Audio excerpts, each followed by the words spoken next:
Hello everyone, I am Tacet, and today I'm going to be going over the Gems of War Huntsman event in which the Arachnataur is added to the game. Also, I have been feeling decently better recently, not fully recovered, but pretty much there. So we will be back on normal schedule. Everything should be basically back to normal 8 p.m. Eastern Standard Time streams every single night, our normal uploads for all the various events, actually on time, and stuff like that. So it should be back to normal now, so yay. Anyways, of course it's version 4.4 now. There are quite a few different things that are occurring with these events, as I'll be mentioning as we go along, as well as being able to go and show all the teams below, among other things. Anyways, let's go with the normal stuff. So, as far as the Arcane Tradestone, it is a brown-green, a slightly annoying kingdom to go farm Tradestones from, too. I just want to stack up. As far as the Tradestone would be used for, it's mainly used for Diviner, Dragatar, and Soothsayer. Later on in the game, just Salvini Mora and various mythics end up using it. As far as this troop, it is 100% useless. It just deals some true damage to an enemy. If the enemy is webbed, it just drains 5 mana, and then also webs that enemy. So nothing really too special here. It does have Stealthy, and has that normal immune trait that quite a few things from Zolkari have. But aside from that, it is pretty lackluster and not something you would ever use as average or below average rare. So unfortunately, troop itself pretty bad. Tradestone, not too bad though. As far as the mail, we do have one thing. They were revamping the PvP system. So they ended up just giving 10 epic ingots to everyone because they couldn't really figure out who on Earth was within the top 1,000. So they just simply gave it to everyone. So that ended up working out pretty nice, especially with how rare epic ingots are in the game currently. They are looking to add ways to make them a little bit more common into the future. As it currently stands, they are extremely annoying to obtain, that is for sure. Anyways, as far as event objectives, we of course have one less thing here. We have 10% to all Zolkari, 10% to all elves, which does overlap to most things in that kingdom for 20%. 5 additional glory, but you might notice we are missing something, which is also the case of last week. And that is, as of version 4.4, we no longer have the little green event gems, the snot gems, or whatever people used to call them. I used to just call them event gems, but basically we don't have that anymore. It got replaced with 2 new systems. The main one, at least specifically for that, is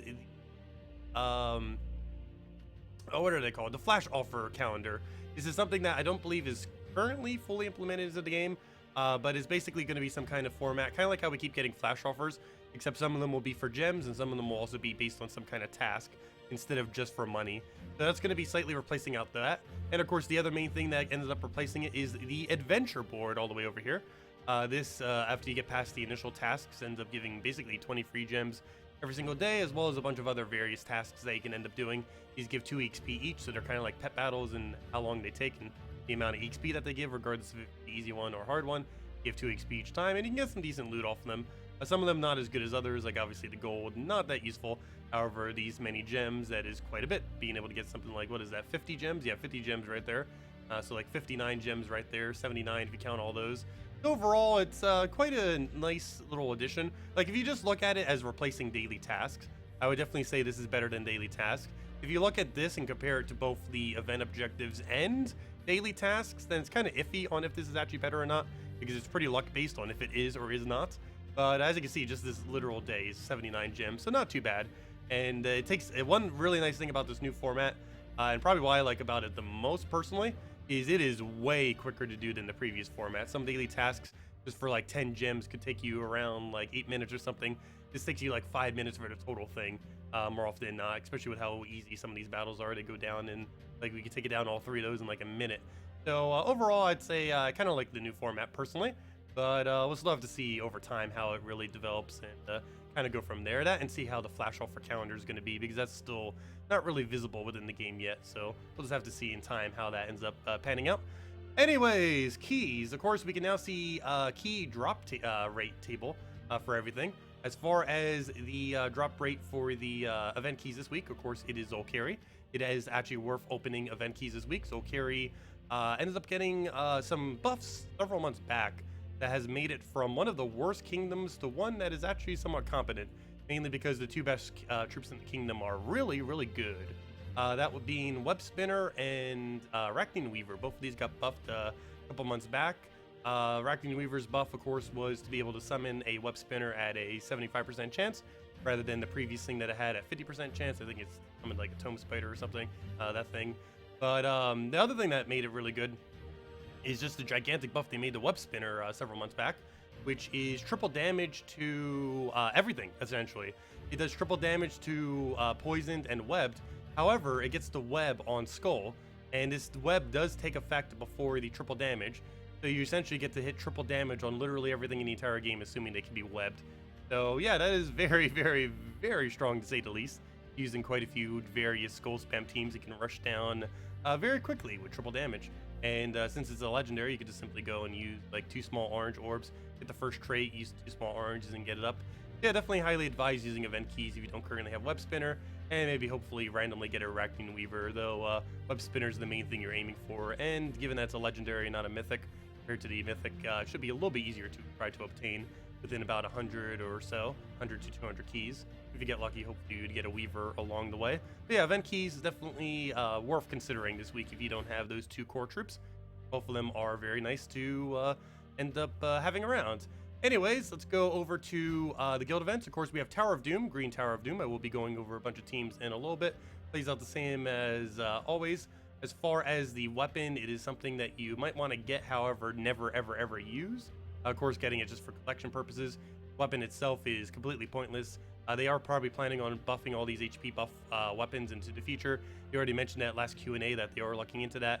So still probably want to get this weapon. However, as it currently stands, you do not want to do anything with this weapon. It is absolutely abysmal.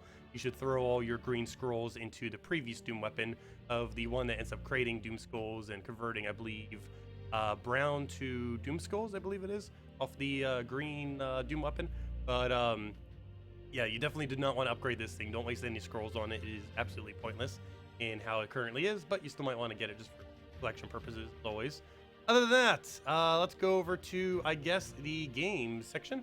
So we have Fang Moor for Tuesday. I'll be going over some teams for that too.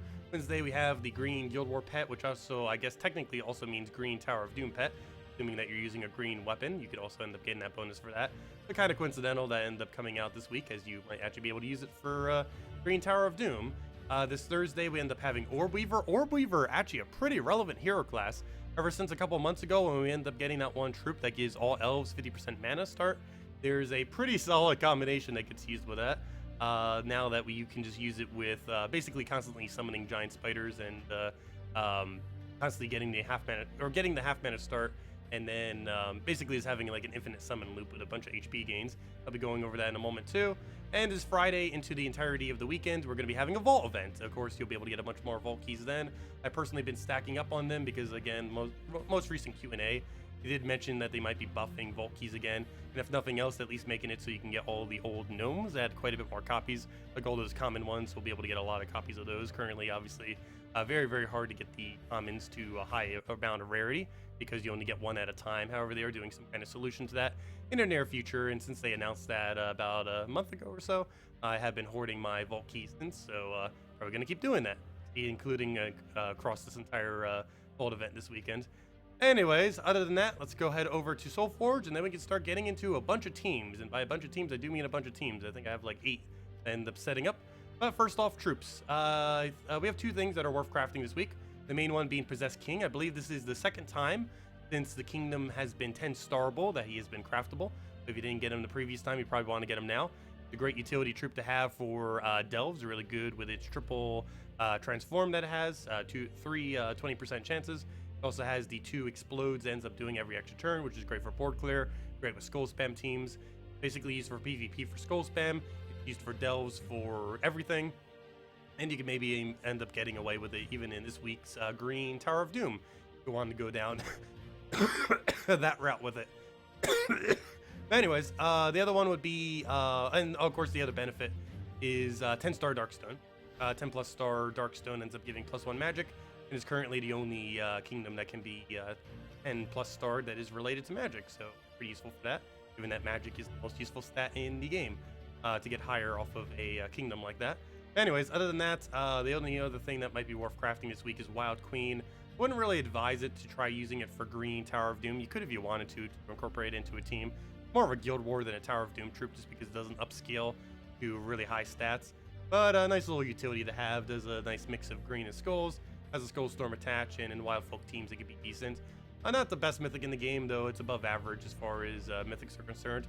Plus, it's associated with a kingdom that will give you +1 extra HP if you get it to 10 plus stars. So at least it still has that benefit as well, even if you don't use it for the other thing. And while the weapons that are currently craftable this week are horrible, there are some. So there's Dark Staff, which is basically just for collection purposes. You can never actually use the weapon. And there's Dark Shot. This could potentially be good in the future. However, there is no viable setup for it, to my understanding right now. It deals damage to an enemy, then creates some purple gems, and that's boosted based on webbed enemies.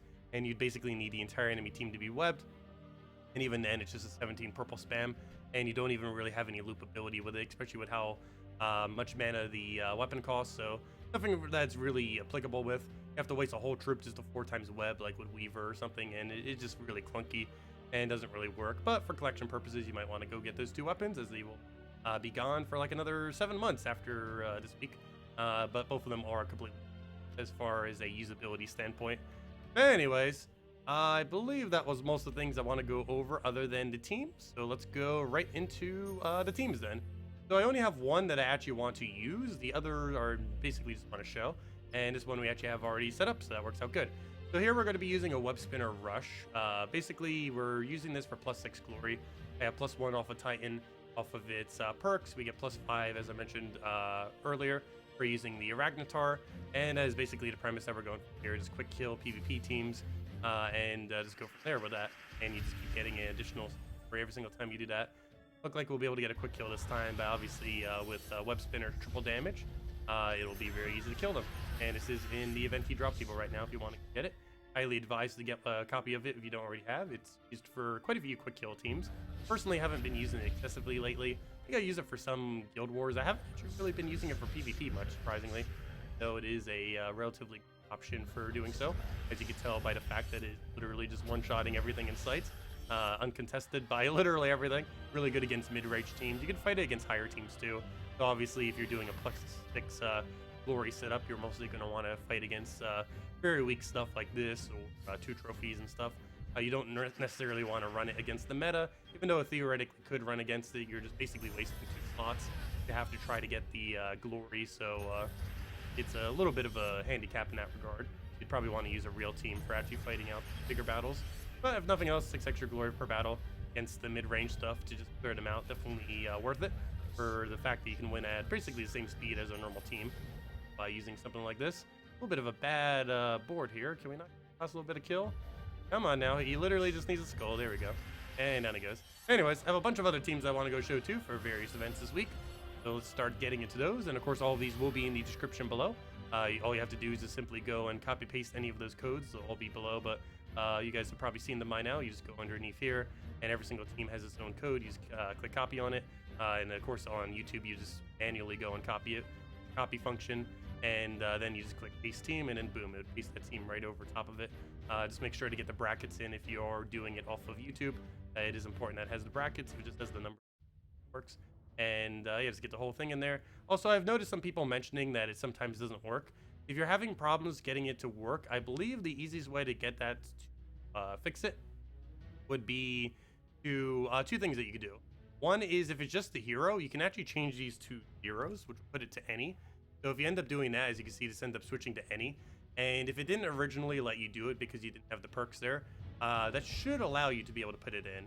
And if that doesn't work, you can also go change the numbers for the troops and just try changing it to something completely random. Like, let's say, for example, for whatever reason you didn't have Web Spinner. Pretty sure just changing this to almost any number would get that to be something that's not Web Spinner, as you can see right there, to be able to put it in, and then you can just kind of go from there and replace out whatever else out. So you can easily just kind of switch those up if for whatever reason it's not letting you paste team, because I've been noticing that too occasionally, where I'm not sure exactly what's causing it, but there's still a weird thing where sometimes it doesn't let you paste it if you don't have something. The game's supposed to let you, and it just like randomly puts something else there or something. But it hasn't really been as of recently, I've been noticing. So if that problem is happening, just replace those with zeros and just replace this with like a random number, and hopefully it'll just do a troop you have. And that'll be the easiest way to kind of replace that out, and then just put them manually something else there that actually works in that location. Anyways, that's that. Next thing up is all these I won't be actually using, but I do want to go and show them for what they'll actually be applicable for. So this, of course, will be for the Fang Moor event. Fang Moor will be restricted on Tuesday to red and blue. Assuming you're just doing the normal battles, all you'll need for that is just a Gargoyle Rush team. Obviously, a lot of ways you can go about this, but Mountain Crusher, Apothecary, Double Gargoyle. One of the easier ways with whatever hero class, Titan being the strongest. Next up, we have Orbweaver High. This is for the Thursday event for Orbweaver. This is for if you have the higher rarity options for it, which is Dawnbringer, Arachnataur with any double yellow troop. Doesn't even matter what they are. No other viable yellows from the kingdom, so just do anything like that. I just used Tarantula there. As far as the lower variant of this, I ended up just going with a Mang, Dark Maiden, Tyree, and Dokkafer. Dokkafer mainly just for the summon. Dark Maiden and Tyree just for the mana accumulation, and Mang Titan just the entire event. For the next one, this was the Orbweaver thing I was talking about for defend. There's a lot of different ways to build this team, but the basic premise of this team is hero as Orbweaver with life and death in second slot. It is really, really important that you specifically have stealthy on this. Most of the other perks you can kind of set to whatever you want for the most part. However, the most important thing is to have that stealthy on him. This allows him to have quite an interesting combo in that he'll have stealthy, bless, a very high amount of HP, and the capability of constantly summoning a giant spider on a 50% chance anytime it takes damage. And this is pretty relevant because the giant spider does not have stealthy, so the enemy will be forced to have to hit the giant spider and not your hero. Will allow it to keep gaining HP, getting death mark kills, keep getting blessed, and keep repeating the endless cycle of extremely annoyingness. It's probably one of the most annoying defend teams in the game, probably among the top 5 as well. So I figured I'd mention it given that Orbweaver is available, and I believe this is the first time we've had an Orbweaver class event since King Avalorn has been added to the game. This is what I was referring to earlier, 50% mana start thing. This is kind of what made this actually viable, is the fact that it can now start with half mana, not just start itself with all half mana, but all elves, and this could count as an elf. And of course, other elves like Arachnataur can also count. This isn't necessarily the have to go to setup for. I figured I'd put Web Spinner, Arachnataur kind of relevant to the week. However, there's other combos that you can end up with it depending on how you want to go about it, or if you want to set it up for a Guild War day or anything like that. But as you can see, Web Spinner, Life and Death, Arachnataur, and King Avalon. The main premise of this team is anything Life and Death is Orbweaver, anything and King Avalon. That's the basic premise of the team. The other two is basically just whatever you want to slot in. And that's that. And as far as Doom now, there are 3 Doom teams I'm going to be showing here. One that is high cost, one that's middle cost, and one that is low cost. Most likely the one I'll be using most of the time, except maybe with Mountain Crusher initially. And that is Shaman with Yasmin's Pride, Apothecary, and Double Ketris. And using the Mountain Crusher probably for the earlier ones, about halfway through, and then probably switching to Yasmin's Pride, and just running this premise. Most teams that are going to be built around this, are around Green Tower of Doom, are most likely going to be built around Apothecary, since you could feed quite a few decent, good green-brown troops with all the brown mana that they end up needing. For a more mid-range team, you'd most likely still want to have a Ketris if you can, but you'd end up replacing in with a Sylvania Mora. This will allow you to entangle so you don't have to deal with their skull damage off its final trait that you have there. As far as the setup, you just simply get all your mana off a Crusher. You don't necessarily need Yasmin's, and then you can just keep killing with the Ketris. You can also go with a different brown damage source there. However, Ketris will likely work out the best, especially if you do happen to have Yasmin's Pride. And for the lowest one, it's basically just a standard Mang team. There isn't too many things to go use with it that are low rarity. Of course, you can upgrade, like obviously Superior. You have something like Sylvania Mora, obviously put Sylvania Mora there. But basically the premise here is just Mang Apothecary, and the other 2 are just supports. Leprechaun, Sylvania Mora, Sister Superior, basically anything that you can slot in there that'll end up making it so your hero can live longer and be cleansed and just constantly keep killing. Obviously do this with Titan, as you would need to get barrier every single round in order to survive. You would end up being able to also go and get Apothecary, be able to do the same thing every single time that takes a round. You get another barrier for your hero class. You also have Cleanse off of that, Leprechaun for mana accumulation, and Sister Superior mostly for the backup cleanse, or Sylvania Mora there, or any other option if you have better options. And that is pretty much the rundown for all of this. If you guys still have any other questions, feel free to leave it in the comment section below. Everything should be back to normal schedule now. So later tonight, I will be around at around 8 p.m. Eastern Standard Time, and I'll be going over Green Tower of Doom, running through that, and doing all of our normal shenanigans with all the events. And I believe that's everything. So if you still have any other questions, feel free to leave it in the comment section below. Thank you all so much for watching, and I hope you all have a wonderful, wonderful week. Goodbye, everyone.